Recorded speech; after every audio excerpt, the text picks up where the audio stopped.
Hi hello friends, welcome to my channel. Vasudeva ಕುಟುಂಬದ ನಾಳಿನ ಸಂಚಿಕೆಯಲ್ಲಿ ಏನಾಗುತ್ತೆ ಅಂತ ನೋಡೋಣ. ನೀವಿನ್ನು ಸಬ್ಸ್ಕ್ರೈಬ್ ಮಾಡಿದೆ ವೀಡಿಯೋಸ್ಗಳನ್ನ ನೋಡ್ತಾ ಇದ್ದರೆ ದಯವಿಟ್ಟು ಸಬ್ಸ್ಕ್ರೈಬ್ ಮಾಡಿ. ನಿಮಗೆ ವಿಡಿಯೋಗಳು ಇಷ್ಟ ಆಗ್ತಾಯಿದ್ರೆ ಲೈಕ್ ಮಾಡಿ. ಸಂಚಿಕೆ ಆರಂಭದಲ್ಲಿ ಈ ಕಡೆ ಮೇಘ ಮಾಡ್ಕೊಂಡಂಥ ದೊಡ್ಡ ಎಡವಟ್ಟು ಏನಪ್ಪ ಅಂದರೆ, ಪಾಪ ನಿತಿನ್ ಪ್ರೀತಿ ಕಳ್ಕೊಂಡು ಈಗ ತಾನೇ ಅಷ್ಟು ನೋವಲ್ಲಿರ್ತಾರೆ. ನಿತಿನ್ನ ಕರೆದ್ಬಿಟ್ಟು ಪ್ರೀತಿ ಪ್ರಪೋಸ್ನ ಮಾಡ್ತಾರೆ ಮೇಘ ಅವರು. ನಿತಿನ್ ಅವರೇ, ನಿಮಗೆ ಕಂಡ್ರೆ ತುಂಬ ಇಷ್ಟ. ನೀವು ಕಾಳಜಿ ಮಾಡೋ ರೀತಿ, ನೀವು ನನ್ನ ನೋಡ್ಕೊಳ್ಳೋ ರೀತಿ, ನಮ್ಮ ಮನೆಯವ್ರ ಜೊತೆ ಬೆರೆಯೋ ರೀತಿ, ಇದೆಲ್ಲ ನೋಡಿದ್ರೆ ನಂಗೆ ತುಂಬ ಇಷ್ಟ ಆಗೋದ್ರಿ. ಬೆಂಗಳೂರಿಗೆ ಬಂದಿದ್ದ ತಕ್ಷಣ ನನಗೆ ಯಾರೂ ಫ್ರೆಂಡ್ ಇರಲಿಲ್ಲ. ನೀವು ನನ್ನ ಫ್ರೆಂಡ್ಸ್ ಥರ ಎಷ್ಟು ಚೆನ್ನಾಗಿ ನೋಡ್ಕೊಂಡ್ರಿ. ಇಷ್ಟು ದಿನ ನನ್ನ ಮನಸ್ಸಲ್ಲಿರೋ ಭಾವನೆನ ಹೇಳ್ಕೋಬೇಕು ಅಂತ ಅಂದ್ಕೊಂಡಿದ್ದೆ, ಆದರೆ ಟೈಮೇ ಕೂಡ ಬಂದಿರಲಿಲ್ಲ. ಇವತ್ತು ಮಂಡಿ ಊರಿ ಕೇಳ್ತಾ ಇದ್ದೀನಿ, ನಾನು ನಿಮ್ಮನ್ನು ಪ್ರೀತಿ ಮಾಡ್ತಾಯಿದ್ದೀನಿ. ಐ ಲವ್ ಯು ನಿತಿನ್ ಅವರೇ. ನಿಮಗೇನಾದರೂ ನಾನು ಇಷ್ಟ ಇದ್ದರೆ ಈ ಬೊಕ್ಕೆ ತಾಂಡು ಅಲ್ಲಿರೋ ಕೇಕ್ ಕೊಯ್ದು ನನಗೆ ತಿನ್ನಿಸಿ ಅಂತೇಳ್ಬಿಟ್ಟು ಮೇಘ ಹೇಳ್ತಾಳೆ. ಇದನ್ನೆಲ್ಲ ನೋಡಿದಂಥ ನಿತಿನ್ಗೆ ತುಂಬ ಬೇಜಾರು ಮತ್ತು ಕೋಪ ಜಾಸ್ತಿ ಬರುತ್ತೆ. ಏನು ಮೇಘ, ಏನು ಮಾತಾಡ್ತಿದ್ಯಾ? ಬೇಕು ಅಂತ ಮಾತಾಡ್ತಿದ್ಯಾ? ನಾನು ಹಳ್ಳಿಯಿಂದ ನೀನು ಸಿಟಿಗೆ ಬಂದಿದ್ಯಾ? ಏನು ಗೊತ್ತಾಗಲ್ಲ ಅಂತೇಳ್ಬಿಟ್ಟು ಸಹಾಯ ಮಾಡಿದೆ. ಆಕ್ಸಿಡೆಂಟ್ ಆದಾಗ ನಿನ್ಗೆ ಹೆಲ್ಪ್ ಮಾಡಿದೆ. ಅದನ್ನೇ ಈ ರೀತಿ ಮನಸ್ಸಲ್ಲಿ ಇಟ್ಕೊಂಡು ಪ್ರೀತಿ ಪ್ರೇಮ ಅಂತ ಆಟ ಆಡ್ತಿದ್ಯಾ? ಅದರಲ್ಲೂ ನಿನಗೆ ನನ್ನ ಪಾಸ್ ಬಗ್ಗೆ ಎಲ್ಲ ಗೊತ್ತು. ನನ್ನ ಜೀವನದಲ್ಲಿ ಏನೇನು ನಡೆದಿದೆ ಅನ್ನೋದು ಸಹ ಗೊತ್ತು. ಅದೆಲ್ಲ ಗೊತ್ತಿದ್ರು ಈ ರೀತಿ ನಡ್ಕೊಳ್ಳೋಕ್ಕೆ ಹೆಂಗೆ ಮನಸ್ಸು ಬಂತು ನಿನಗೆ? ನನಗೆ ಪ್ರೀತಿ ಪ್ರೇಮ ಮದುವೆ ಇದು ಯಾವುದೂ ಇಷ್ಟ ಇಲ್ಲ ಅಂತೇಳ್ಬಿಟ್ಟು ನಿತಿನ್ ಹೇಳ್ತಾರೆ. ಆ ರೀತಿ ಹೇಳ್ಬೇಡಿ ನಿತಿನ್ ಅವರೇ, ನಾನು ನಿಮ್ಮ ಮೇಲೆ ಪ್ರಾಣನ ಇಟ್ಕೊಂಡಿದ್ದೀನಿ. ನಿಮ್ಮ ಪ್ರೀತಿ ಇಲ್ಲ ಅಂದರೆ ನಾನು ಸತ್ತೇ ಹೋಗ್ತೀನಿ ಅಂತ ಮೇಘ ಹೇಳ್ತಾರೆ. ಓದೋ ವಯಸ್ಸಲ್ಲಿ ಪ್ರೀತಿ ಪ್ರೇಮ ಯಾಕೆ ಬೇಕು ನಿಮಗೆ? ಅಲ್ಲ ರೀ, ಏನೋ ಒಳ್ಳೆ ಹುಡುಗಿ ಅಂತ ಫ್ರೆಂಡ್ಶಿಪ್ ಮಾಡಿದೆ, ಅದಕ್ಕೆ ನೀವು ಈ ರೀತಿ ನಡ್ಕೊತೀರಾ ಅಂದರೆ ನಿಮ್ಮ ಜೊತೆ ಫ್ರೆಂಡ್ಶಿಪ್ಪೇ ಮಾಡ್ತಾ ಇರಲಿಲ್ಲ ನಾನು ಅಂದ್ಬಿಟ್ಟು ಈ ಕಡೆ ನಿತಿನ್ ಹೇಳ್ತಾರೆ. ನಿತಿನ್ ಇದ್ದವರು ಇನ್ನೊಂದು ಸತಿ ಏನಾದರೂ ನನಗೆ ಫೋನ್ ಮಾಡೋದಾಗಲಿ ನನ್ನ ಕರೆಯೋದಾಗಲಿ ಮಾಡಿದ್ರೆ ಸುಮ್ಮನೆ ಇರಲ್ಲ. ಓದೋ ಕಡೆ ನೋಡ್ಕೊಳ್ರಿ, ನಿಮ್ಮಂಥವ್ರಿಗೆಲ್ಲ ಪ್ರೀತಿ ಬೇರೆ. ನನ್ನ ಯಾಕೆ ಇಷ್ಟೊಂದು ಡಿಸ್ಟರ್ಬ್ ಮಾಡ್ತೀರಾ? ನನ್ನ ಪ್ರೀತಿಲಿ ನೊಂದು ಬೆಂದೋಗಿದ್ದೀನಿ. ದಯವಿಟ್ಟು ಇನ್ನೊಂದು ಸತಿ ನನಗೆ ಈ ಪ್ರೀತಿ ಪ್ರೇಮ ಮದುವೆ ಅಂತ ತಲೆ ತಿನ್ನಬೇಡಿ. ಇನ್ನು ಲಾಸ್ಟ್ ವಾರ್ನಿಂಗ್ ಕೊಡ್ತಾಯಿದ್ದೀನಿ, ಇದೇ ಲಾಸ್ಟು. ನಿಮಗೆ ನನ್ನನ್ನು ಮಾತಾಡಿಸ್ಬೇಡಿ ಅಂತೇಳ್ಬಿಟ್ಟು ಅಲ್ಲಿದ್ದಂಥ ಕೇಕ್ನ ಬಿಸಾಕಿ ಹೋಗ್ಬಿಡ್ತಾರೆ ನಿತಿನ್ ಅವರು. ಈ ವಿಚಾರನ ಮೇಘಾಗೆ ತಡ್ಕೊಳ್ಳೋಕ್ಕೆ ಆಗಲ್ಲ. ನಿತಿನ್ ಈ ರೀತಿ ಹೇಳ್ಬಿಟ್ರಲ್ಲ ಅಂತೇಳ್ಬಿಟ್ಟು ಅಲ್ಲೇ ಕುಸ್ತು ಬಿದ್ದೋಗ್ತಾಳೆ. ಇನ್ನೊಂದು ಕಡೆ ಈ ನಮ್ಮ ಅಜಯ್ ಈ ಕಡೆ ಪ್ರೀತಿನೂ ಇಲ್ಲ, ಆ ಕಡೆ ಹೆಂಡ್ತಿನೂ ಇಲ್ಲ. ಅಲ್ಲ, ಇವಳನ್ನ ನಾನು ಮದುವೆ ಆಗಿದ್ದು ಈ ರೀತಿ ಇವಳಿಂದ ತಿರ್ಗಕ್ಕ? ಏನಾದರೂ ಪ್ರೀತಿ ಪ್ರೇಮ ಅಂದರೆ ಸಾಕು, ನಿನ್ನ ಹತ್ರ ದುಡ್ಡಿಲ್ಲ, ಅದಿಲ್ಲ ಇದಿಲ್ಲ ಅಂತೇಳ್ಬಿಟ್ಟು ಪ್ರಾಣ ತಿಂತಾಳೆ.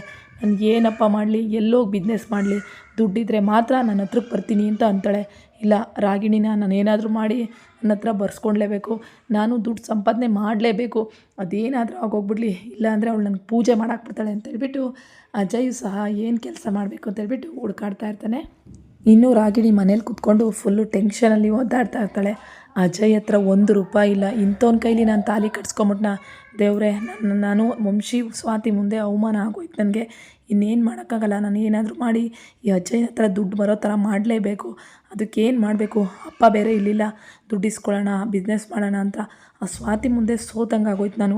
ಇಲ್ಲ, ಏನಾದರೂ ಮಾಡಿ ಈ ಅಜಯ್ಗೆ ಬುದ್ಧಿ ಕಲಿಸ್ಲೇಬೇಕು ಅಂತೇಳ್ಬಿಟ್ಟು ಹೇಳ್ಕೊಂಡಿರ್ತಾಳೆ. ಇನ್ನು ದುರ್ಗಾ ಅಜಯ್ನ ಕರ್ಕೊಂಡು ರೂಮಿಗೆ ಬರ್ತಾಳೆ. ಅಯ್ಯೋ ರಾಗಿಣಿ, ನನ್ನ ಮಗುಂಗೆ ಏನು ಮಾಡಬೇಡಮ್ಮ ಅಂದಾಗ, ಅಲ್ಲ ನೀವಿಬ್ಬರು ಎಷ್ಟು ಸುಳ್ಳು ಹೇಳಿ ಮದುವೆ ಆಗಿದ್ದೀರಾ?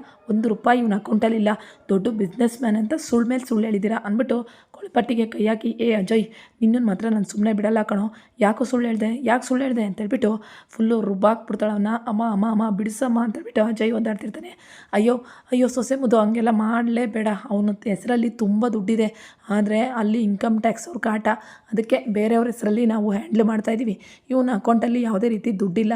ಬೇಕಿದ್ದರೆ ಹೀಗೆ ಮುಂಬೈಗೆ ಹೋಗೋಣ ಬಾ ಅಂದಾಗ, ನಿಮ್ಮ ಮೇಲೆ ಇದೊಂದು ಲಾಸ್ಟ್ ವಾರ್ನಿಂಗ್, ನಂಬಿಕೆ ಇಟ್ಟು ಬಿಡ್ತಾಯಿದ್ದೀನಿ ಅಂದ್ಬಿಟ್ಟು ರಾಗಿಣಿ ಹೇಳ್ತಾಳೆ. ಆದರೆ ಇವ್ರು ಹೇಳ್ತಾ ಇರೋದು ಶುದ್ಧ ಸುಳ್ಳು. ಇವನ ಒಂದು ಅಕೌಂಟಲ್ಲಿ ಒಂದು ಪೈಸೆನೂ ಇರಲ್ಲ. ಇಲ್ಲಿ ವಂಶಿ ಆಸ್ತಿ ಹೊಡಿಬೇಕು ಅಂತ ಬಂದಿರ್ತಾನೆ ಅಷ್ಟೇ. ಸೊ ಇದನ್ನು ಡವ್ ಮಾಡಿಕೊಂಡು ಇಬ್ಬರೂ ರಾಗಿಣಿ ಹತ್ರ ಹೇಳಿ ಹೆಂಗೋ ತಲೆ ಸರ್ವುತ್ತಾರೆ. ಆದರೆ ರಾಗಿಣಿ ಇದ್ದೋಳು, ನಾವು ಅದೇನು ಮಾಡ್ತಿರೋ ಗೊತ್ತಿಲ್ಲ, ನಾನು ದುಡ್ಡು ಸಂಪಾದನೆ ಮಾಡಲೇಬೇಕು, ಈ ವಂಶಿಗಿಂತ ಚೆನ್ನಾಗಿ ಆಗಲೇಬೇಕು ಅಂತೇಳ್ಬಿಟ್ಟು ಹೇಳ್ತಾಳೆ. ಆಗೋಣ ರಾಗಿಣಿ, ತಲೆ ಕೆಡಿಸ್ಕೋಬೇಡ, ಆಗೋಣ ಅಂತೇಳ್ಬಿಟ್ಟು ದುರ್ಗಾ ಹೇಳ್ತಾಳೆ. ಇನ್ನು ಕುಮಾರ್ ಒಂದು ಕಡೆ ಮೇಘನ ಹುಡ್ಕಕ್ಕೆ ಹೋಗಿರ್ತಾರೆ. ತುಂಬ ಹೊತ್ತಾಗಿರುತ್ತೆ, ಬಂದೇ ಇರಲ್ಲ. ಇನ್ನು ಗೀತಾ ಫೋನ್ ಮಾಡಿ, ಮಾವ ಇದು ಮೇಘ ಮನೆಗೆ ವಾಪಸ್ ಬಂದಳು ಬನ್ನಿ ಅಂದಾಗ, ಹೌದಾ ಹೇಗಿದ್ದಾಳೆ ಹೆಂಗಿದ್ದಾಳೆ ಅಂದಾಗ, ಆರಾಮಾಗೇ ಇದ್ದಾಳೆ, ಫ್ರೆಂಡ್ಸ್ ಮನೆಗೆ ಹೋಗಿದ್ಲಂತೆ, ಬಂದು ರೂಮಲ್ಲಿ ಬಾಗ್ಲು ಹಾಕ್ಕೊಂಡ್ಲು ಅಂತೇಳ್ಬಿಟ್ಟು ಗೀತಾ ಹೇಳ್ತಾಳೆ. ಈ ಕಡೆ ಮೇಘ ಈ ಥರ ಆಡ್ತಿರೋದಕ್ಕೆ ಕುಮಾರ್ಗೆ ಡೌಟ್ ಹೊಡಿತಾ ಇರ್ತಾರೆ, ನಿಜವಾಗ್ಲೂ ಚೆನ್ನಾಗಿದ್ದಾಳಾ ಅಂತ ಹೇಳ್ಬಿಟ್ಟು ಕೇಳ್ತಾಳೆ. ತುಂಬ ಚೆನ್ನಾಗೇ ಇದ್ದಾಳೆ ಬನ್ನಿ ಮಾವ ಅಂತ ಹೇಳ್ತಾಳೆ.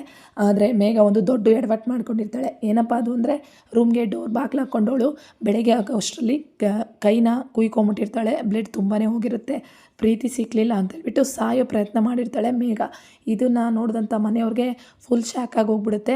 ರೂಮಲ್ಲಿ ಮೇಘ ಎಲ್ಲೂ ಇರಲ್ಲ, ಆಚೆಗಡೆ ಚಾಕುದಲ್ಲಿ ಕುಯ್ಕೊಂಡು ಬ್ಲಡ್ ಲಾಸ್ ಆಗಿ ಆಸ್ಪತ್ರೆಗೆ ಸೇರಿಸ್ತಾರೆ. ಇನ್ನು ಕುಮಾರ್, ಗೀತಾ ಇವರೆಲ್ಲನೂ ಸೇರಿ ಸ್ವಾತಿಗೆ ಫೋನ್ ಮಾಡಿ ಕರೀತಾರೆ. ಸ್ವಾತಿ ಮತ್ತು ವಂಶಿ ಓಡಿ ಬರ್ತಾರೆ. ಇನ್ನು ಮೇಘ ಪ್ರಾಣಕ್ಕೆ ಏನೂ ಅಪಾಯ ಇಲ್ವಾ ಅಂತ ಡಾಕ್ಟ್ರನ್ನ ಕೇಳಿದಾಗ, ನೋಡಿ ಮೇಡಮ್ ಏನೂ ಹೇಳೋಕ್ಕಾಗಲ್ಲ, ಬ್ಲಡ್ ತುಂಬ ಲಾಸ್ ಆಗಿದೆ, ಬದುಕೋ ಚಾನ್ಸು ತುಂಬ ಕಡಿಮೆ ಇದೆ ಅಂದ್ಬಿಟ್ಟು ಡಾಕ್ಟ್ರ್ ಹೇಳ್ತಾರೆ. ಒಂದು ಸತಿ ಅವಳ ಮುಖ ನೋಡ್ಬೋದು ಅಂದಾಗ, ಇಲ್ಲ ಖಂಡಿತ ನೋಡೋಕ್ಕಾಗಲ್ಲ, ಪೊಲೀಸ್ ಅವ್ರನ್ನ ಕರೆಸಿ ಇದನ್ನು ಕೇಸ್ ಮಾಡಿಸಿ, ಇದು ಆತ್ಮಹತ್ಯೆ ಇದು ಹಗರಣ ಆಗಿರೋದು, ಸೊ ಹಂಗಾಗಿ ನೀವು ಪೊಲೀಸ್ನವ್ರನ್ನ ಕಳಿಸ್ಲೇಬೇಕು ಅಂತೇಳ್ಬಿಟ್ಟು ಡಾಕ್ಟ್ರ್ ಹೇಳ್ತಾರೆ. ಅಕ್ಕ ಇದೆಲ್ಲ ಏನಾಯ್ತ್ರೆ ಅಂತೇಳ್ಬಿಟ್ಟು ಸ್ವಾತಿ ಕೇಳಿದಾಗ, ಗೊತ್ತಿಲ್ಲ ಸ್ವಾತಿ, ಅದೇನು ಅವಳ ಮನಸ್ಸಲ್ಲಿತ್ಯೋ ಅದೇನೋ, ರಾತ್ರಿ ಬಂದು ಡೋರ್ ಹಾಕ್ಕೊಂಡವಳು ಬೆಳಿಗ್ಗೆ ಈ ರೀತಿ ನೋಡಿದು ನಾವು ಅಂದ್ಬಿಟ್ಟು ಗೀತಾ ಹೇಳ್ತಾಳೆ. ಆದರೆ ವಂಶಿಗೆ ಗೊತ್ತಿರುತ್ತೆ ಗೀತಾ ನಿತಿನ್ನ ಲವ್ ಮಾಡ್ತಾ ಇರೋ ವಿಚಾರ. ಏಕೆಂದರೆ ವಂಶಿನೇ ಮೇಘಾಗೆ ಪ್ರಪೋಸ್ ಮಾಡೋಕ್ಕೆ ಹೇಳಿರ್ತಾರೆ. ಈಗ ವಂಶಿ ನಿತಿನ್ಗೆ ಫೋನ್ ಮಾಡಿ ವಿಚಾರಿಸ್ತಾರೆ, ಏನಾಯಿತು ಮೇಘ ಈ ರೀತಿ ಪ್ರಾಣ ಕಳ್ಕೊಳ್ಳೋಕ್ಕೆ ಏನು ಮಾಡಿದೆ, ನೀನು ಅವಳ ಪ್ರೀತಿನ ಒಪ್ಕೊಳ್ಳಿಲ್ವಾ ಅಂತ. ಏನೋ ಮಗ ನೀನು ಹಿಂಗೆ ಕೇಳ್ತಿಯಲ್ಲೋ, ನಾನು ಒಂದು ಸತಿ ಪ್ರೀತಿ ಮಾಡಿ ಹಾಳಾಗೋಗಿರೋದು ನಿನಗೆ ಗೊತ್ತಲ್ವಾ. ಮೇಘ ಒಳ್ಳೆ ಹುಡುಗಿ ಅಂದ್ಕೊಂಡಿದ್ದೆ, ಅವಳು ನನ್ನ ಹತ್ರ ಪ್ರೀತಿ ಪ್ರಪೋಸಲ್ ಮಾಡಿದ್ಲು, ನನಗೊಂದಿಷ್ಟು ಇಷ್ಟ ಆಗಲಿಲ್ಲ ಕಣೋ ವಂಶಿ, ಅದಕ್ಕೆ ನಾನು ಬೈದ್ಬಿಟ್ಟೆ ಅವಳಿಗೆ ನಾನು ಪ್ರೀತಿ ಎಲ್ಲ ಮಾಡಲ್ಲ ಅಂತ. ಈಗೇನಾಯಿತು ಮೇಘಾಗೆ ಅಂದಾಗ, ಏನಾಗುತ್ತೋ ಪ್ರಾಣ ಕಳ್ಕೊಳ್ಳೋಕ್ಕೆ ಟ್ರೈ ಮಾಡಿದ್ದಾಳೆ, ಆಸ್ಪತ್ರೆಯಲ್ಲಿ ಹಾಕಿದ್ದಾರೆ, ತುಂಬ ಸೀರಿಯಸ್ ಅಂದ್ಬಿಟ್ಟು ವಂಶಿ ಹೇಳ್ತಾರೆ. ಡಾಕ್ಟ್ರು ಏನು ಹೇಳೋಕ್ಕಾಗ್ತಾಯಿಲ್ಲ ಅಂದ್ಬಿಟ್ಟು ಸಹ ವಂಶಿ ಹೇಳ್ತಾರೆ. ಈಗ ನಿತಿನ್ ದಯವಿಟ್ಟು ಇಲ್ಲಿಗೆ ಸ್ವಲ್ಪ ಬಾರೋ ಅಂತೇಳ್ಬಿಟ್ಟು ವಂಶಿ ಹೇಳಿದಾಗ, ಇಲ್ಲ ಕಣೋ ಮಗ ನಾನು ಬರಲ್ಲ, ಖಂಡಿತ ಬರಲ್ಲ, ನನಗೆ ಮೇಘ ಮೇಲೆ ಅಭಿಪ್ರಾಯನೇ ಇಲ್ಲ, ನಿನಗೆ ಗೊತ್ತು ಅಂತ ಹೇಳಿದಾಗ, ಈಗ ವಂಶಿ ಏನು ಮಾಡ್ತಾರೋ ಗೊತ್ತಿಲ್ಲ, ಮೇಘ ಉಳಿತಾಳ, ಈ ಕಡೆ ವಂಶಿ ಮೇಘನ ಒಂದು ಮಾಡ್ತಾರ ವಂಶಿಯವರು. ನೋಡೋಣ. ವಿಡಿಯೋಗಳು ಇಷ್ಟ ಆದರೆ ಲೈಕ್ ಮಾಡಿ. ದಯವಿಟ್ಟು ನನ್ನ ವಾಯ್ಸ್ ಚೆನ್ನಾಗಿಲ್ಲ, ದಯವಿಟ್ಟು ಅಡ್ಜಸ್ಟ್ ಮಾಡ್ಕೊಳ್ಳಿ. Thank you so much.